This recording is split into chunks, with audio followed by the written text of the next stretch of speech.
What's up mga kaguro at mga mag-aaral?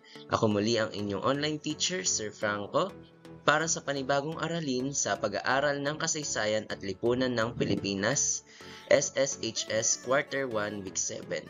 Sa araling ito, mapag-uusapan natin ang mga sumusunod: kahulugan ng kamalayang pangkasaysayan, katuturan ng paniniwala at pananampalataya at ang implikasyon nito sa kamalayang pangkasaysayan, pagpapahalaga sa personal at panlipunang paniniwala at implikasyon nito sa kamalayang pangkasaysayan, pagtatagpo ng personal at panlipunang paniniwala at pananampalataya o ang interseksyon ng pananampalataya at paniniwalang panlipunan at sarili, pagpapahalaga sa personal at paniniwalang panlipunan at pananampalataya at ang ugnayan nito sa kamalayang pangkasaysayan. Sa araling ito, aalamin natin ang konsepto ng kamalayang pangkasaysayan at kung paano ito na ipapakita sa ating paniniwala, pananampalataya at mga kilos sa lipunan. Magkaroon muna tayo ng saglit na activity. Ito ay ang awit suri o larawan suri. Pumili ng awit na nagpapakita ng pananampalataya o paniniwala. Gamit ang napiling larawan o awitin, tukuyin kung anong paniniwala o pananampalataya ang naipapakita rito. Ano ang pinapahiwatig nito tungkol sa ating pananaw sa kasaysayan? Ano ang ugnay nito sa ating kamalayan bilang Pilipino? Ano ang kamalayang pangkasaysayan? Ang kamalayang pangkasaysayan ay hindi lamang kaalaman sa petsa at pangyayari, kundi mas malalim na pag-unawa kung paano ito nakaaapekto sa ating identidad bilang isang lahi. Ito ay nakaugat sa karanasan, paniniwala at tradisyon. Pagkakaiba. Ano ang pagkakaiba ng paniniwala at pananampalataya? Ang paniniwala ay maaaring individual at pansariling pananaw, habang ang pananampalataya ay nakaugat sa institusyon tulad ng relihiyon na may doktrina at ritual. Again, paniniwala, personal na pananaw; pananampalataya, sistematikong pananalig na may ritual o organisasyon. Ating pag-aralan pa kung ano ang paniniwala. Ang paniniwala ay tumutukoy sa mga ideya o konsepto na pinaniniwalaan ng isang tao o grupo bilang totoo o wasto. Ang paniniwala ay maaaring mabago o umunlad depende sa bagong impormasyon o karanasan. Maaaring nakabase ito sa mga katotohanan, ebidensya o lohika. Ang paniniwala ay tumutukoy sa isang bagay na tinatanggap ng isang tao bilang totoo kahit na maaaring wala itong konkretong ebidensya o hindi pa lubusang napatutunayan. May iba't ibang klase ng paniniwala. Ito ay ang personal, panrelihiyon at panlipunang paniniwala. Ang personal ay sarili lamang ang nakakaalam, gaya ng pananampalataya sa sarili o kakayahan ng mga ibang tao. May mga paniniwala tayong sarili lang, ngunit may mga panlipunan din na ating pinaniniwalaan dahil bahagi ito ng ating kultura at tradisyon.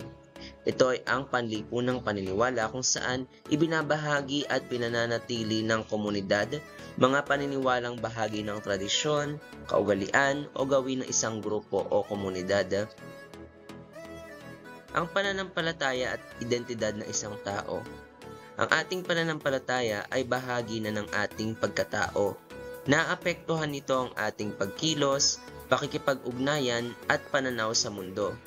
Sa pangkalahatan, ang pananampalataya ay isang mahalagang aspekto ng buhay na nagpapakita ng pagtitiwala, pag-asa at positibong pananaw sa buhay. Ito ay nakakaapekto sa mga desisyon at kilos sa lipunan. Dumako naman tayo sa uri ng mga pananampalataya. Una ay ang pananampalataya sa Diyos. Ito ay ang pananampalataya sa isang pinakamataas na ninalang o Diyos na may karaniwang kaugnayan sa relihiyon. Pangalawa, tiwala at pagtitiwala. Pananampalataya sa isang tao, institusyon o bagay na nagpapakita ng tiwala at pagtitiwala. Panghuli, paniniwala at pag-asa. Pananampalataya sa isang bagay o ideya na nagpapakita ng pag-asa at positibong pananaw. May mga karagdagang aspeto rin ang pananampalataya. Una ay ang debosyon. Ito ay ang pananampalataya sa isang Diyos o pinakamataas na nilalang na nagpapakita ng debosyon at pagmamahal. Pangalawa ay ang kredibilidad. Ito ay pananampalataya sa isang tao o institusyon na nagpapakita ng kredibilidad at pagtitiwala. Pangatlo, pag-asa at inspirasyon. Ito ay pananampalataya sa isang bagay o ideya na nagpapakita ng pag-asa at inspirasyon para sa pagbabago at pag-unlad. At panghuli ay ang komunidad, pananampalataya sa isang komunidad o grupo na nagpapakita ng pagkakaisa at pagtutulungan. Paano nga ba pinapakita ang pananampalataya? Ito ay maaaring ipakita sa pamamagitan ng pananalangin, pagsasagawa ng ritual at tradisyon, o kaya naman ay pagbabahagi. Paano nagkakaroon ng interseksyon ang paniniwala, pananampalataya at kasaysayan? Ang paniniwala at pananampalataya ay hindi hiwalay sa kasaysayan. Isa itong paraan para maunawaan natin kung paano nabuo ang ating pagkakakilanlan. Sa konteksto ng Pilipinas, ang paniniwala at pananampalataya ay may malaking papel sa paghubog ng kamalayang pangkasaysayan ng mga Pilipino, lalo na sa pag-unawa ng kanilang kolonyal na nakaraan at pakikipagpunyagi para sa kalayaan. Ang paniniwala ay pananampalataya ay maaaring makaimpluwensya sa pag-unawa ng mga Pilipino sa kanilang kasaysayan at identidad, at makatulong sa pagbuo ng kamalayang pangkasaysayan na importante sa pagbuo ng isang bansa. Pananampalataya at kamalayang pangkasaysayan, paano nga ba ito magkaugnay? Una, ito ay nakatutulong sa pag-unawa sa nakaraan. Ang pananampalataya ay maaaring makaimpluwensya sa pag-unawa ng mga tao sa kanilang nakaraan at kasaysayan. Maaari din itong hubugin ang identidad ng mga tao sa lipunan.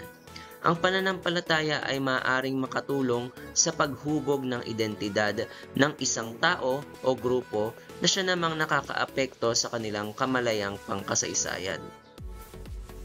Kasama rin dito ang pagbibigay ng kahulugan. Ang pananampalataya ay maaaring magbigay ng kahulugan sa mga pangyayari sa kasaysayan na nakatutulong sa pagbuo ng kamalayang pangkasaysayan. At panghuli, tinutulungan itong mapanatili ang mga tradisyon. Ang pananampalataya ay maaaring makatulong sa pagpapanatili ng mga tradisyon at kultura ng isang grupo na importante sa kamalayang pangkasaysayan. Ano ba ang epekto ng pagpapahalaga natin sa kamalayang pangkasaysayan?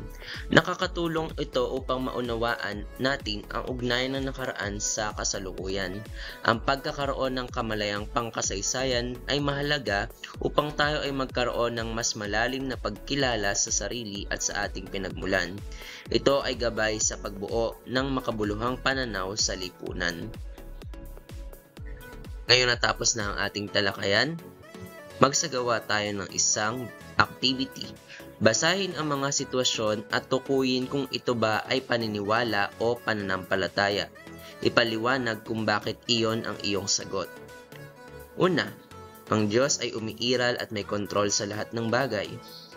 Pangalawa, ang kasaysayan ay isang serye ng mga pangyayari na nagbigay kahulugan sa ating kasalukuyang mundo.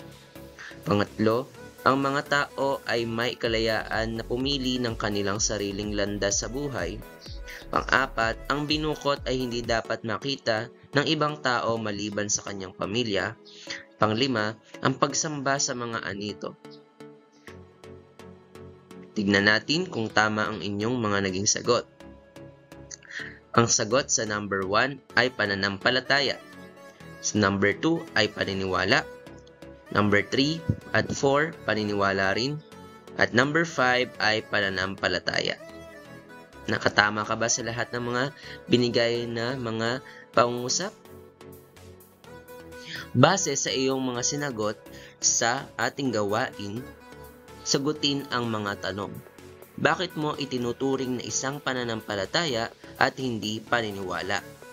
Paano mo natukoy kung ang isang pahayag ay paniniwala o pananampalataya? Mayroon bang mga pagkakataon na ang paniniwala at pananampalataya ay nagkakasabay? At ano ang kaugnayan nito sa kamalayang pangkasaysayan? Pumili ng isang issue na may kaugnayan sa paniniwala o pananampalataya.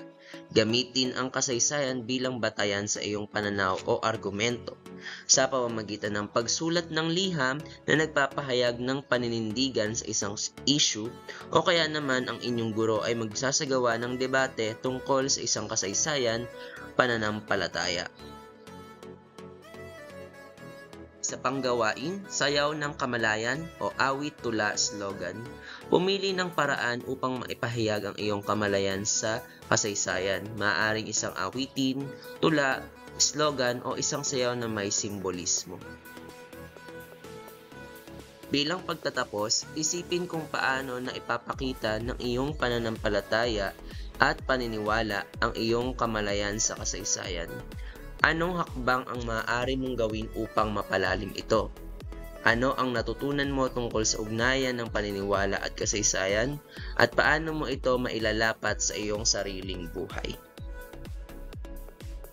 At dyan nagtatapos ang ating aralin. Muli, ang aking mga ipinaliwanag na mga aralin ngayon ay ang kahulugan ng kamalayang pangkasaysayan, katuturan ng paniniwala at pananampalataya at ang implikasyon nito sa kamalayang pangkasaysayan, pagpapahalaga sa personal at panlipunang paniniwala at implikasyon nito sa kamalayang pangkasaysayan, pagtatagpo ng personal at panlipunang paniniwala at pananampalataya, at pagpapahalaga sa personal at panlipunang paniniwala at pananampalataya at ang kaugnayan nito sa kamalayang pangkasaysayan. Muli, maraming salamat sa mga bumuo sa pagsusulat ng Banghay Aralin na ito kung saan ibinasa ang aking discussion video. Ako ang inyong online teacher, Rolly C. Franco. Maraming salamat sa panonood.